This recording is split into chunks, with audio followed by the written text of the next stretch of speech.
काँग्रेस पक्षात नेहमीच किंगमेकर म्हणून ओळखलं गेलेलं एक नाव म्हणजे रमेश चेन्निथल्ला. त्यांचं राजकारण इंदिरा गांधी आणि राजीव गांधी यांच्या काळात सुरू झालं. त्यांच्या नेतृत्वात काम केलेले अनेक जण पुढे मुख्यमंत्री झाले, केंद्रीय मंत्री झाले. पण रमेश चेन्निथल्ला मात्र कायम स्वतःच्या संधीची वाट पाहत राहिले. कुठेतरी केरळचे मुख्यमंत्री होण्याची कदाचित त्यांची शेवटची संधी मानली जात होती, पण ती संधी ही शेवटच्या क्षणी त्यांच्या हातातून निसटल्याचं दिसून आलं. म्हणूनच आता केरळमध्ये नेमकं काय घडलं, रमेश चेन्निथल्ला नेमके कोण आहेत, काँग्रेससाठी ते इतके महत्त्वाचे का मानले जातात, यावरच बोलूयात. पण त्याचबरोबर काँग्रेसमध्ये मुख्यमंत्री पदावरून अनेक राज्यांमध्ये जसे वाद, नाराजी आणि गटबाजी पाहायला मिळाली, तसं काही चित्र आता केरळमध्ये पाहायला मिळणार का, हे देखील समजून घेणं तितकंच महत्त्वाचं ठरणार आहे. नमस्कार, मी संजना. कट मध्ये आपलं स्वागत. केरळच्या निवडणुका झाल्या, निकाल लागला आणि UDFने केरळमधील 104 पैकी 102 जागा जिंकल्या आणि काँग्रेसने 63 जागा जिंकल्या. तब्बल 10 वर्षांनी काँग्रेसने केरळमध्ये कमबॅक केलं आणि काँग्रेसला मुख्यमंत्रीपद मिळणार हे स्पष्ट झाल्यानंतर सुरू झाल्या मुख्यमंत्री पदासाठीच्या चर्चा. निकाल लागल्यानंतर तब्बल 10 दिवसांनी केरळच्या मुख्यमंत्री पदासाठी विरोधी पक्षनेते राहिलेले VD सतीशन यांचं नाव घोषित करण्यात आलं. मुख्यमंत्री पदाच्या शर्यतीत VD सतीशन, KC वेणुगोपाल आणि रमेश चेन्निथल्ला यांची नावं होती. निकालानंतर केरळ काँग्रेस बराच काळ गटांमध्ये विभागली गेली. एका गटानं सतीश यांना पाठिंबा दिला, ज्यांना नव्या पिढीचे आणि विरोधक आक्रमक नेते मानले जातं, तर दुसऱ्या गटाने वेणुगोपाल आणि चेन्निथल्ला यांना पाठिंबा दिला होता. तसेच रमेश चेन्निथल्ला यांच्या गटाकडून एक गोष्ट वारंवार सांगितली जात होती, ती म्हणजे त्यांचा मोठा राजकीय अनुभव आणि गांधी कुटुंबाशी असलेली निष्ठा. समर्थकांचं असं म्हणणं होतं की पक्षावर कितीही कठीण वेळ आली तरी चेन्निथल्ला यांनी कधीही पक्षाची साथ सोडली नाही. नेहरू, गांधी कुटुंबांच्या पाठीशी ते कायम ठामपणे उभे राहिले होते. एवढंच नाही तर NSUI आणि युवक काँग्रेसमध्ये त्यांच्या नेतृत्वाखाली काम केलेले अनेक कार्यकर्ते पुढे मोठे नेते बनले, पण तरीही त्यांना मुख्यमंत्रीपद देण्यात आलं नाही. निवडणुकीचा कल दिसू लागल्यानंतर राहुल गांधींनी त्यांना शुभेच्छा दिल्या होत्या आणि म्हणूनच असं वाटत होतं की त्यांनाच मुख्यमंत्रीपद दिलं जाईल. पण अखेर VD सतीशन यांना मुख्यमंत्रीपद दिल्यामुळं चेन्निथल्ला नाराज झाल्याचं बोललं जातंय. आता त्यांच्या राजकारणाबद्दल आणि महाराष्ट्राच्या कनेश्वराबद्दल सांगायचं झालं तर चेन्निथल्ला हे गांधी कुटुंबाच्या अत्यंत जवळचे मानले जातात. इंदिरा गांधी यांच्या काळात ते NSUIचे अध्यक्ष झाले, तर राजीव गांधी यांच्या काळात त्यांनी युवक काँग्रेसचं नेतृत्व केलं. विशेष म्हणजे मुख्यमंत्री पदाच्या चर्चेत असलेले सतीशन आणि KC वेणुगोपाल हे दोघेही वेगवेगळ्या काळात चेन्निथल्ला यांच्या नेतृत्वात काम करत होते. त्यामुळे पक्षात अनेकांना हा राजकीय काळाचा खेळ वाटतोय. अलपुझा जिल्ह्यातल्या हरिपाड मतदारसंघातून चेन्निथल्ला यांनी यावेळी विजय मिळवलाय. त्यामुळे जरी ते महाराष्ट्राचे प्रभारी असले तरी केरळमध्ये त्यांचा प्रभाव अजूनही कायम आहे हे स्पष्ट झालं. अलपुझा जिल्ह्यातल्या चेन्निथल्ला गावातून राजकारणाची सुरुवात करणारे रमेश चेन्निथल्ला 1970च्या दशकात KSUच्या माध्यमातून पुढे आले. पुढे ते संघटनेचे प्रदेशाध्यक्ष झाले. 1986 मध्ये करुणाकरन यांच्या मंत्रिमंडळात त्यांना ग्रामीण विकास मंत्रीपद मिळालं आणि त्या काळात ते केरळमधले सर्वात तरुण मंत्री ठरले होते. नंतर त्यांनी लोकसभेचं राजकारण गाठलं. कोट्टायम आणि मावेलिकारा येथून त्यांनी अनेक निवडणुका जिंकल्या.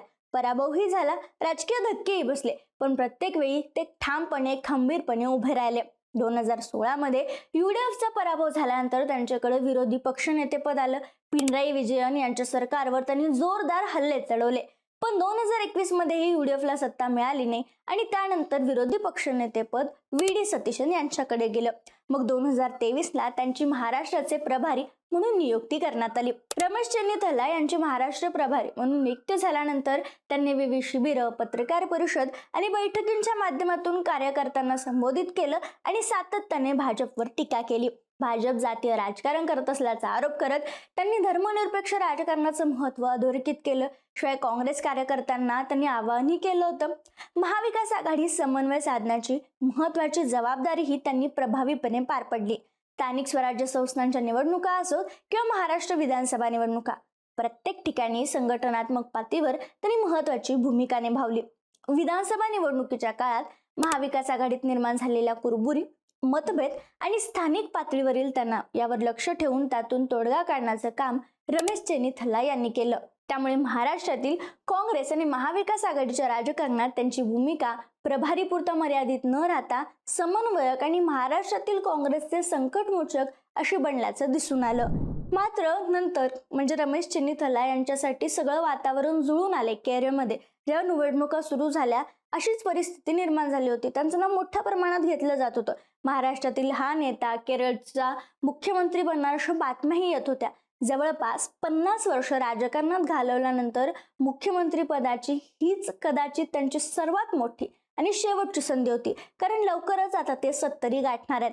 पण शेवटी ही बाजी मारली ती व्ही.डी. सतीशन यांनी, ज्यांच्या नेतृत्वात व्ही.डी. सतीशनच बनलेत. मात्र सतीशन यांच्या नावाची घोषणा झाली आणि चेन्नीथला अचानकच गायब झाले. तिरुवनंतपुरम मधल्या त्यांच्या घराबाहेर त्यांच्या नावाची घोषणा होईल या अपेक्षेने माध्यमांचे लोक जमले होते. त्यांच्या नावाची घोषणा झाली नसल्यामुळं त्यांची प्रतिक्रिया घेण्यासाठीही माध्यमांचे लोक त्यांच्या घराबाहेर तासनतास थांबले, पण ते कुणालाही न भेटता घरातून शांतपणे निघून गेले. गुरुवायूरमध्ये काँग्रेसचे ज्येष्ठ नेते रमेश चेन्नीथला यांनी मुख्यमंत्री पदासाठी आपली निवड न झाल्याबद्दल नाराजी व्यक्त केली. एवढंच नाही तर सूत्रांच्या माहितीनुसार त्यांनी आपली नाराजी राहुल गांधी यांच्यापर्यंत पोहोचवल्याचं सांगितलं जातं. विशेष म्हणजे ज्या काँग्रेस विधिमंडळ पक्षाच्या बैठकीत व्ही.डी. सतीशन यांची मुख्यमंत्री म्हणून निवड झाली त्या बैठकीलाही चेन्नीथला उपस्थित राहिले नाहीत. मात्र त्यानंतर त्यांनी सतीशन यांना पाठिंबा देणारं पत्र लिहिले. यानंतर त्यांची नाराजी दूर करण्याचं काम हे मुख्यमंत्री होणाऱ्या व्ही.डी. सतीशन यांच्यासाठी एक आव्हान असणार आहे. एवढंच नव्हे तर पक्षातील प्रत्येक जण त्यांची नाराजी दूर करण्यासाठी प्रयत्न करतोय. त्यांना एखादं कॅबिनेट मंत्रीपद दिलं जाईल अशीही चर्चा आहे. आता कॅबिनेट मंत्रीपद द्यायचं की नाही हा निर्णय मुख्यमंत्र्यांचा अशी प्रतिक्रिया देखील चेन्नीथला यांनी दिली आहे. पण केरळमधील हे नाराजी नाट्य आता कोणतं वळण घेणार हे पाहणं महत्वाचं आहे. खरं तर मुख्यमंत्री पदाची शर्यत किंवा या गोष्टीवरून चर्चा झाली की काँग्रेसमध्ये अनेक राज्यांमध्ये मतभेद पाहायला मिळाले. याआधी राजस्थानमध्ये अशोक कुमार गेहलोत आणि सचिन पायलट, छत्तीसगडमध्ये भूपेश बघेल आणि टी.एस. सिंहदेव, मध्य प्रदेशात कमलनाथ आणि ज्योतिरादित्य शिंदे, पंजाबमध्ये अमरदीन सिंग, नवजोत सिंग सिद्धू यांच्यात, तर कर्नाटकमध्ये देखील हा संघर्ष पाहायला मिळाला होता.